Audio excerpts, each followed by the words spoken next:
Greetings, magnificent souls, to the Lily Bewley podcast, where we have open and honest discussions about ourselves. This is your host, Lily Bewley, and I'm honored to have conversations here with thought leaders, visionaries, healers, and even solo conversations with myself about things I am currently reflecting on. This is a place where we break down, break away, and break through our emotional trauma, allowing ourselves to attract health, build wealth, and live a peaceful life. We are tired of being sick and tired. We are tired, but we are not giving up. We know that there is something magnificent inside of us. And because we are fighting daily, hourly, and by the minute, fighting ourselves, our kids, our spouses, we have to do things differently. We have to break the cycle. We don't have a million chances. We have to be happy now. We have to find a way. So how do we do that? How is that possible? If you look around at what society is telling you, they tell you that what we're doing is impossible. Yet it's happening every single day. And it's happening through the practice and the love that we call awakening the magnificent soul. We are all magnificent souls, and these are our stories of healing. Today in episode 87, I welcome Rachel DeAlto to the podcast. We talk about being relatable and connecting with anyone, anywhere. And don't forget to let me know your thoughts about this episode or anything you'd like me to cover on future podcasts at epiphanyvault.com. Remember, it is a safe place, and I would welcome the discussion. And also a request, if you are enjoying the show, please rate and share so we can get the word out to more and more souls who want to heal. And now on to today's show. Rachel DeAlto is a relationship expert, media personality, and speaker. She's the author of Relatable, How to Connect with Anyone, Anywhere. She has appeared as a relationship expert on Lifetime's Married at First Sight and TLC's Kate+Date. She's also given 3 TED Talks, including Being Authentic in a Filtered World, which is featured on TED.com. And now here's my conversation with Rachel DeAlto. All right, Rachel, thanks for coming on the show. I'm so excited to have this conversation with you today. Psyched to be here. Yeah, totally. So as we were talking about, I really crushed your book this weekend. I loved it. And I felt seen in so many ways because I didn't even realize, I don't know, this would be an interesting first conversation, but I was thinking like part of what my problem was, like being relatable and being sociable, was that I was an introvert. Is that like, I don't know, what are your thoughts on that? And we'll kind of get into why the book and all that stuff, but that's just really just coming and presenting itself to me right now. But it was like, I felt so seen with like all the stories that you were telling, and like, I like people, but sometimes they drain me. So I don't know, like, do you have any take on like being relatable as it relates to like being an introvert or extrovert, or how are you? Oh my gosh. Yeah. And I get deep real fast. It is okay. Yeah. It is a-okay to be introverted. And, I think it's interesting because I'm an extrovert and sometimes I need a break from people. So Yeah, we're all in the same boat there. And, it's just one thing that I've seen so often is that introversion and social anxiety kind of get mixed up. And I'm like, no, they're completely different things. Social anxiety is that, there's a fear behind it. Introversion that's a personality trait. And, it is absolutely 100% possible for an introvert to be just as relatable as an extrovert. They're just probably not going to be being related to by a million people at once. It's, for my introvert friends, it's take one at a time, don't overwhelm yourself, preserve your energy, but you can still show up in the same exact way and still show up as a relatable human being. Just know when you have to tap out and know that it might take a minute to warm up to people. Got you. Okay. So I think that maybe that helps me because like, how would we determine like whether it is social anxiety or whether it's introversion? I think that was like the thing that was coming up for me is like, that's me, but I'm not really sure like what's going on. Like, is this stuff I need to grow or learn about? But you had some really great prompts in your book as well. Yeah, I'm a big fan of, listen, we all love to motivate and inspire people, Mm, but if we don't get some practical application to what we talk about, it's like, what do people do with it? It totally. just Yeah. becomes one of those, that was a great book. I'm just going to let it sit there for the rest of my life. So I definitely tried to get people thinking, but one of the things that really draws the distinction with social anxiety and introversion is social anxiety is a diagnosable mental health condition. It is something that is very invasive in our Mm, brains. And it's really built around people feeling like they're being judged. So they fear any sort of judgment in social situations. It gets in the way of relationships. They're the individuals that they do interact. When they do, they come home and then they go through everything they did in their head and just make themselves wrong over and mm, over again. So there's just a lot of anxiety and fear and judgment that really defines that social anxiety, which is very different than introversion, which is just, I want to be left alone for right now. You people yeah. over there have exhausted me. I need a minute. Very Right. different situation. Got you. Okay. So that makes sense. That helps me a lot. And maybe it'll help the other listeners as well. Um, I love also the stories in your book about yourself and your growth, like how this birthed into, you have like a massive career now. And you wrote this came out in September, right? Yeah, just 2 months ago. Yeah. It feels like it was like 5 years ago. Yeah. Writing a book is the easy part. It's the aftermath. I was like, oh my gosh. Does it It's a feel like lot. 2 years or 2 months? 2 years. It Yeah. definitely feels like 2 years. I'm Yeah. pretty sure like I'm gonna be platinum blonde in like a hot minute from all the grays that I'm causing myself in my life. Yes. So if you're like, Rachel, you're now bleached again. Yes. Yeah. You're Just welcome. keep on walking. Keep Yes, on. No exactly. comments. Exactly. But I loved how, and this really hit home with me is like the way that I've been growing in my journey is that all of my growth really has come from like the pains of my past for the most Yep. part. And I loved how you shared kind of your story about you know, like the very first like beginning is about like you on a playground and everything like that, and how you're alone and you felt alone. Would you mind kind of sharing for the audience kind of how this came about? And again, you got some decades under your belt working in this field, but like for me, it really helped me kind of understand like where this came from.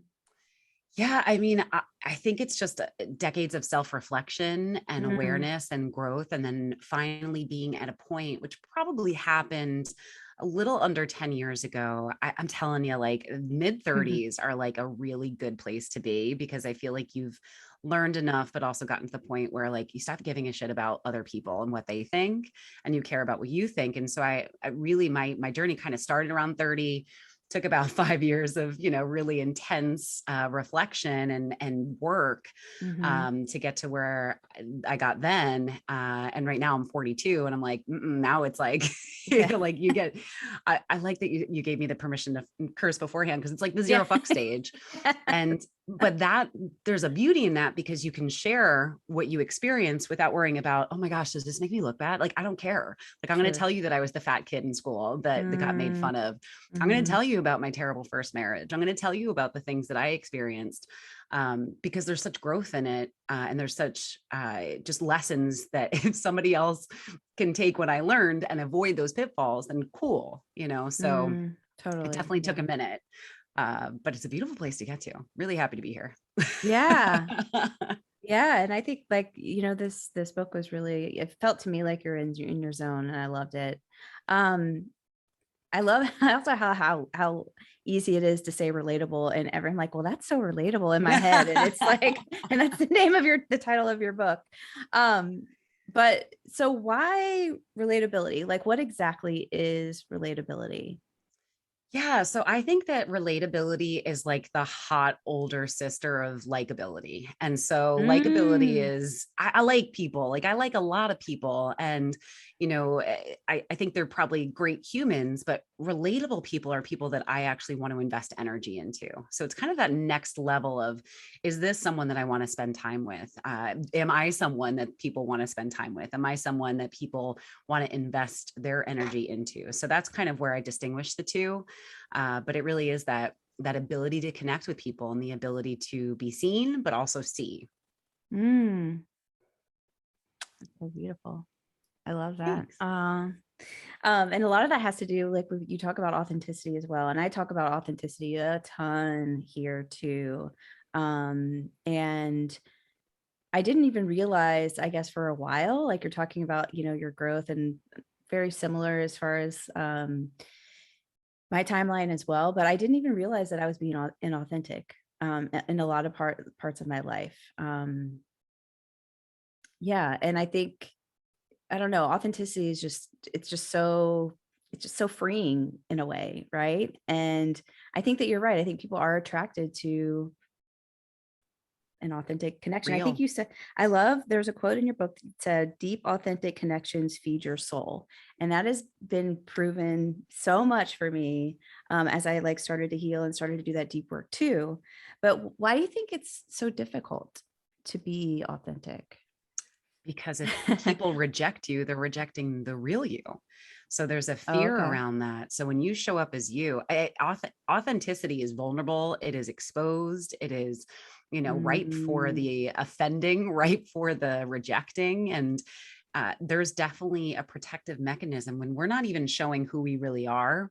If we get rejected, be like, that's not even me, because it's a different part of you. It's a different part that's not even accurate. So I think it's just, there's so much fear in, if I show up as myself, what happens if people don't like me? mm, And it's also, but there's such a benefit to that. When you do show up as yourself, the right people will want to be around you, will want to connect with you, will want to be your friend, your partner, your colleague, wherever that situation is. So it's scary because it's vulnerable, but it's also what's going to reap you the biggest reward. mm. Yeah, that's so true. That connection piece. And that's definitely been a growth for me because I wasn't born with that. I don't feel I don't like. think many people, well, I think we're born with it, and then we get all screwed Well, up. yeah, that. And then like, you hit your 20s and you're like, oh, nope, gotta, we didn't have, I'm like, back in my day, but we didn't have filters, but we did have filters. The Mm, filters were verbal. The filters were, how we showed up to filter our personalities or filter who we were, how we show up places. So now we're just seeing them visually, but they've always been there figuratively before. So it's tough. And I think it takes a minute to let those down. And it takes a lot of self-awareness. That's the one thing I've realized is, in talking about the book, it's when people ask questions, I was like, it all comes down to this self-awareness. And mhm. it's a tough one too, because sometimes people don't want to look in the mirror. It's a lot easier to stick your head in the sand and to not look at why we do what we do, but then we do look at it and realize that there's a lot of work to be done. Yeah. Yeah. And I think that, like, for me, it was also about, and probably a lot of people listening, if I'm guessing, it was a lot about that awareness piece, was a lot about it's like, it was easy for me to put the blame on other people. And then it was harder to look at me. But I think when we do look at ourselves, that's when, like, oh, that's when all the good shit starts coming out, and like Yeah. unlayering and all that stuff too. So I love that. Um, I think the other thing that really kind of spoke to me was the piece about loneliness. Mm. And again, like we've been talking a lot about, like, maybe, I tend to get deep here too. So like, I'll um, take it. yeah. So like we're talking a lot about like how we project ourselves on the outside. And, but I do feel like part of, like, there's a lonelier part of me that kind of understood what you're writing about, when you feel like that you aren't part, like, relatable, or you feel like that you aren't like part of a community, or you're broken, or not being able to like connect with people, then it just like kind of puts you back in this like lonely kind of place, right? And I wrote a note here, sorry, I lost it, but it's about kind of that loneliness, and how the anxiety because of that loneliness too, which is that kind of the social anxiety piece as well, or do you have any other things to add as far as that goes? I mean, I definitely believe that the loneliness is not helping social anxiety, but Mhm, loneliness has been a challenge for years. I mean, social anxiety too, but I kind of look at them as related but separate at the same time mm, because, one of the statistics that I share often I've had in the book was 1 in 4 people have zero friends, mm, zero, like not a single person. And it's like, oh my gosh, you think about that and you think about all the people that are walking around without that community. And I love that word because, when the studies were done on community and happiness, it's really having that community, which has the direct impact on your happiness levels and your levels of Mm, joy. And I believe it's directly related to our mental health. And so you could have loneliness and depression and all of those other elements without having social anxiety, but then seeing the rise in social anxiety on top of that. And then you add in COVID and isolation and all of mm, the things that people have right. been going through. We're in a tough spot. And that's part of the reason why I'm so passionate about Relatable, is because I just want to help in my littlest way of helping people get out of it. Because we're not meant to be alone. I listen, True. I like my alone time. Trust me. I try to Yes. avoid people on a regular basis. Like, but we're Yeah. not meant to be there forever. And even my most introverted people, there's a moment where it says, I just need to connect with someone. I need to feel a human being's, spirit around me to really lift me up. And so I do believe that it's another pandemic that we're living right now that just isn't being focused on as much. Yeah. And, yeah, the social media and all that stuff, I feel like it's another level. Yeah. Well, I mean, and then social media is awesome. So I'm like, it's awesome, but Yeah. I should say it's awesome. And, Mm, uh, it was actually part of when I got my master's in psych. I was doing it for the research element of things. And I'm such a nerd. And so a lot of my projects were around social anxiety and social media, because obviously I find that to be fascinating. And it wasn't social media that was the problem. It's how we interact with it. So if mm, there's someone listening that thinks that all of their emotions are being tied to it, that they feel like they either go up or down based on how people are interacting with them online, it's time to step away from it, because you could be on it. And the studies were like, you could be on it 24/7. But if your emotions are being affected by how many likes you get, how many comments you get, what people are commenting, all of those interactions, it is absolutely detrimental. So it's mm. kind of like we have to look at what we're doing and how we're interacting, and using it for some bit of socialization is awesome, but feeding our entire ego in it is just very dangerous. Yeah, totally. Yeah. And I just love this conversation too, because I think more and more people are talking, obviously, like there's a lot more studies about it now. And then, the stuff that we were just talking about self-awareness too, is that, um, I wouldn't have even kind of recognized that, like I was feeling a certain way or, yeah. And then I would just kind of end up in this pit of loneliness and kind of depression. So that makes a lot of sense. So if it's helpful for anyone, that's like for me, sometimes I do have to do a detox, because I feel I get so easy for me to get caught up in that. Right. And just to get caught up in that like fake world. But yeah, it's a good, yeah, very good point. Yeah, it's definitely you have to be aware. You got to know Yeah. how you're feeling. And honestly, one of my favorite studies that came out after the book, I was like, no, publish sooner. Was they were talking about how having a purpose insulated yourself on social media.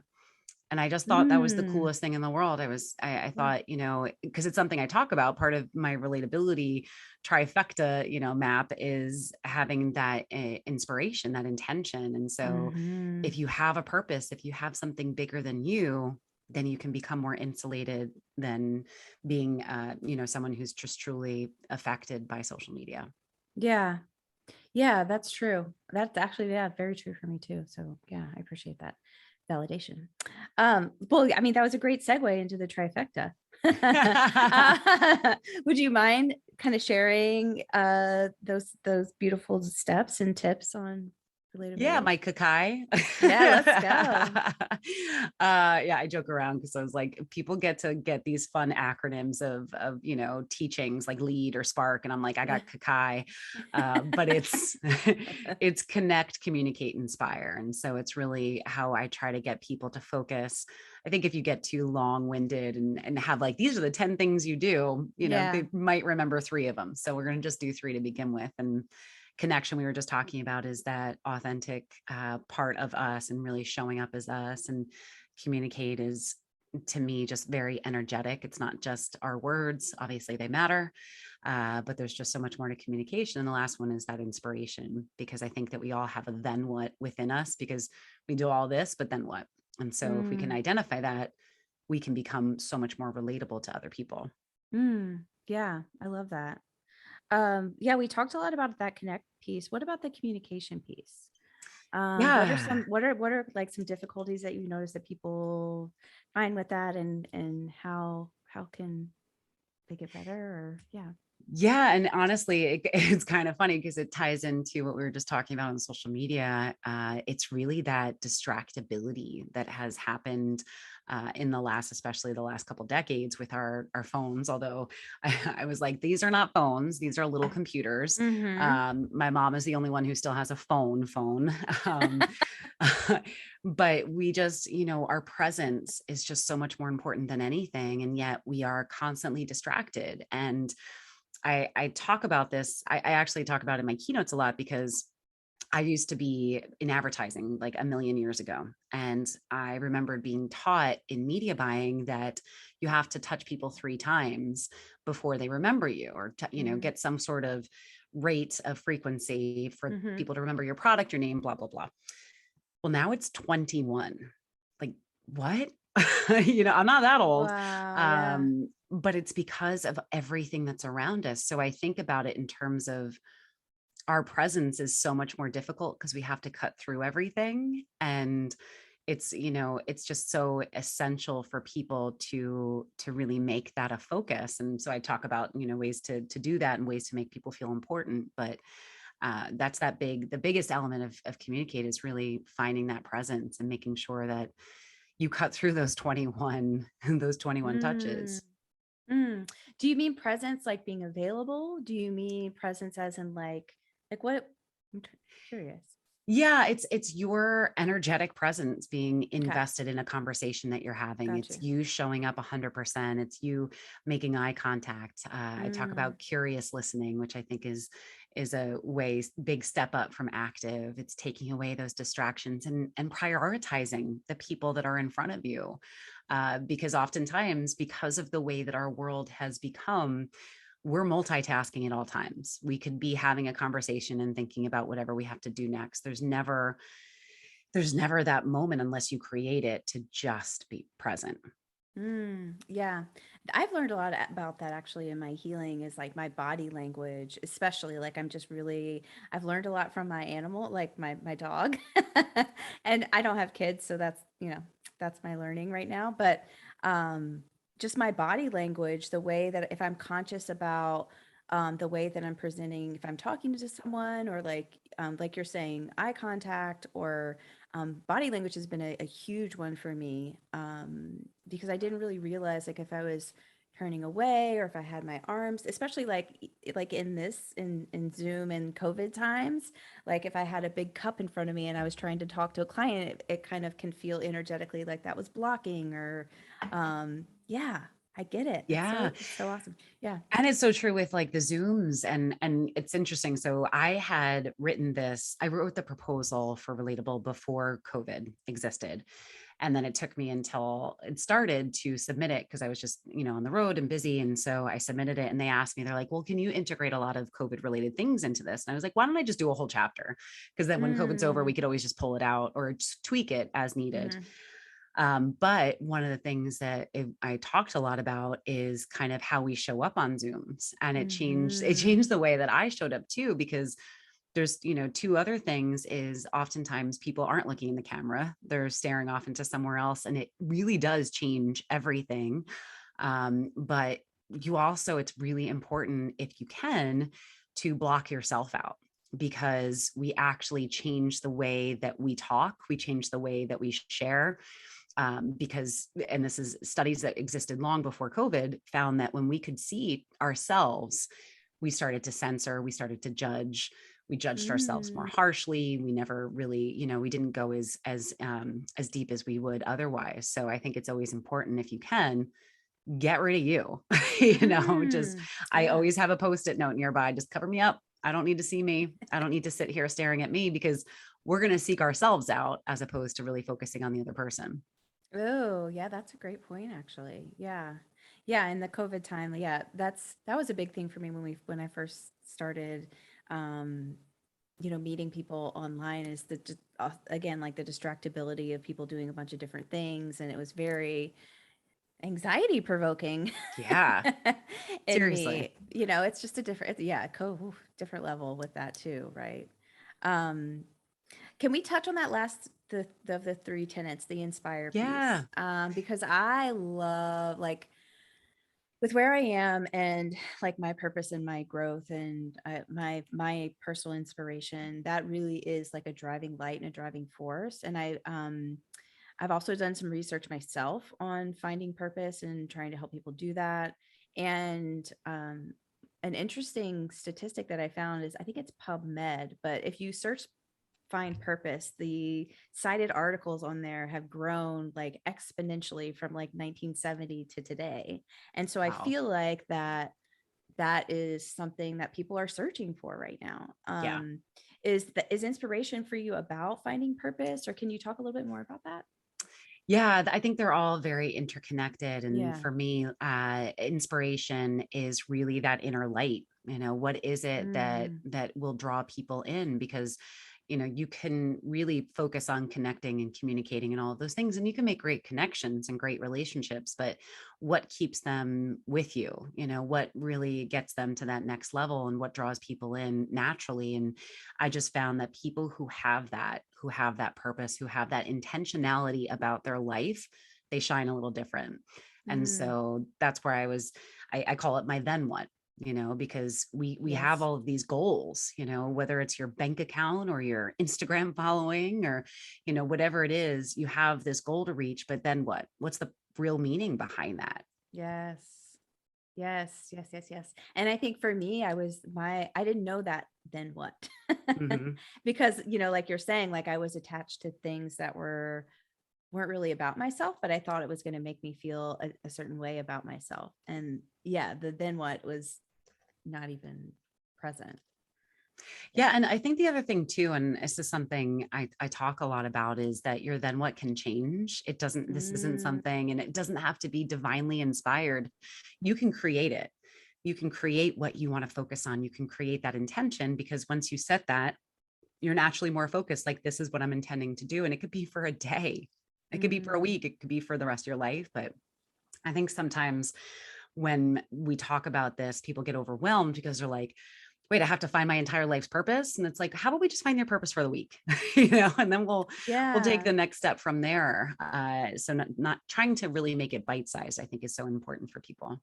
Right. Actually, yeah, I love that because that's kind of, yeah, it's developed that with me. I think that I was in that kind of overwhelmed state of like, oh my God, like when I feel like a lot of people feel a little bit lost right now. Yeah. When it comes to like, oh, I got to find this one thing, this one light, and then that'll make everything better and my life will be so much better and all this stuff. Yes, maybe. And it's the little things and like the reframes. I think that the day to day, like the stuff that I give myself or the people that I interact with, or just those little things, I think. And yeah, finding that light in that, I don't know, darkness, I guess. I don't Yeah. Got to know. shine your way out. Yeah, I love that. That's so beautiful. That's awesome.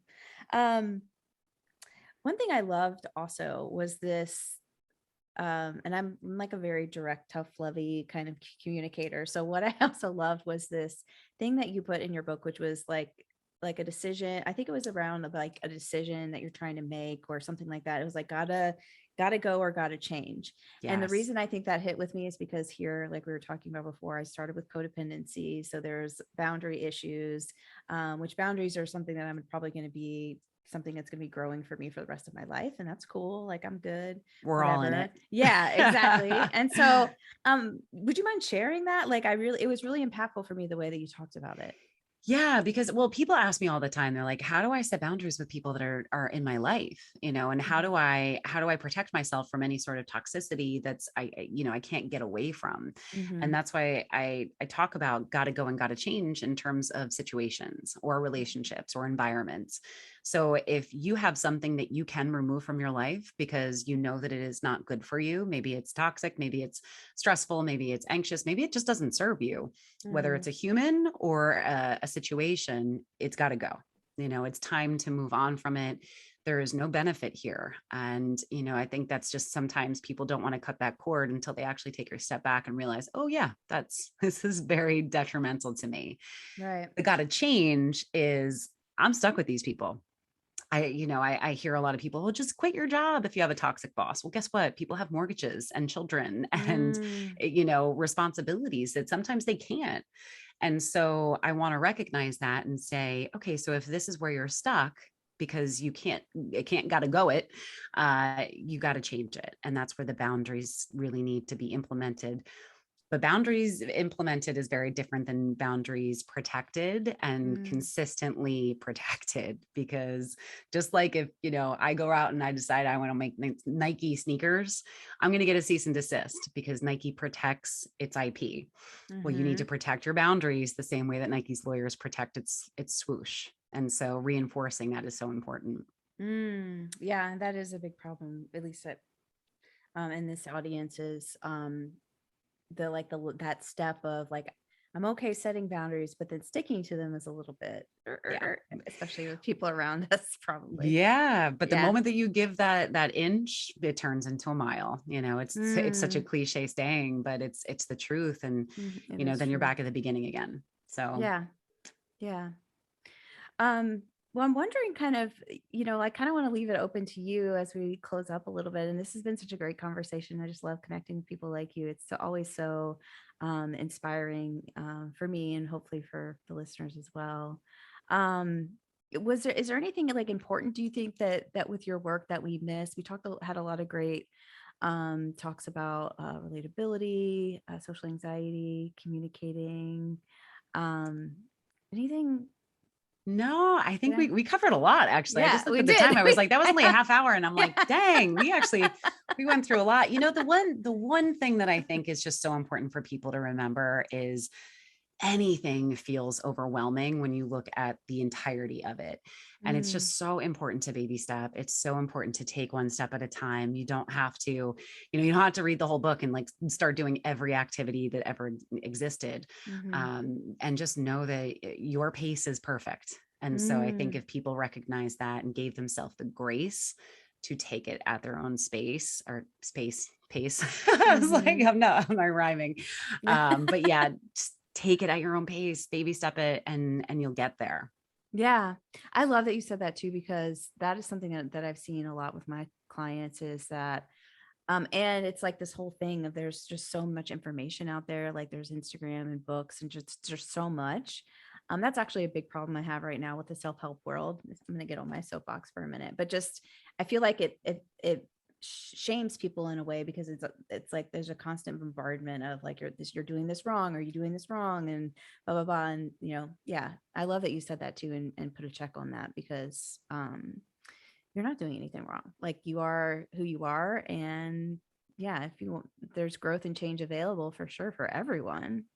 Yep. And those little steps they're perfect. Yeah, they are perfect. And just showing up, even thinking about it, it's a big step. So yeah, kudos to anybody who's even just taken that. Totally. Yeah, that's beautiful. Oh, I love that so much. Awesome. Well, tell us where we can get your book. Everywhere books are sold. I just found out it said Target. I was like, oh, that's awesome. I mean, they take all my money. Yeah. I Oh my God. Yeah, I it's all over the place. Amazon, Barnes and Nobles. And I just found out from my father-in-law, it's in the library. And I was like, that's the coolest thing in the world. Cool. Yeah, that's amazing. He went to his library and he's like, do you have? I was like, that's awesome. So yeah, it's everywhere.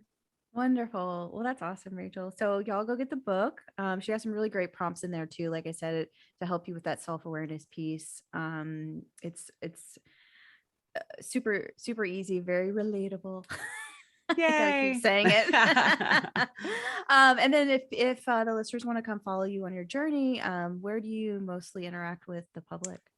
Mostly Instagram, I think, is where I'm really active. I am active on TikTok too. That's become my vice. It's also where I swipe, the most and scroll because Oh yeah, I'm talk so about going in addicted. a Neverland. Oh my gosh. I'm like, where else can you like laugh and cry and you go through every emotion on there. So yeah, I do spend way too much time on TikTok, but I love it. Oh yeah, that's so good. That's so good. Awesome. Well, it's been a pleasure. Thanks for chatting with me today. This has been great. Yeah, thank you. My pleasure.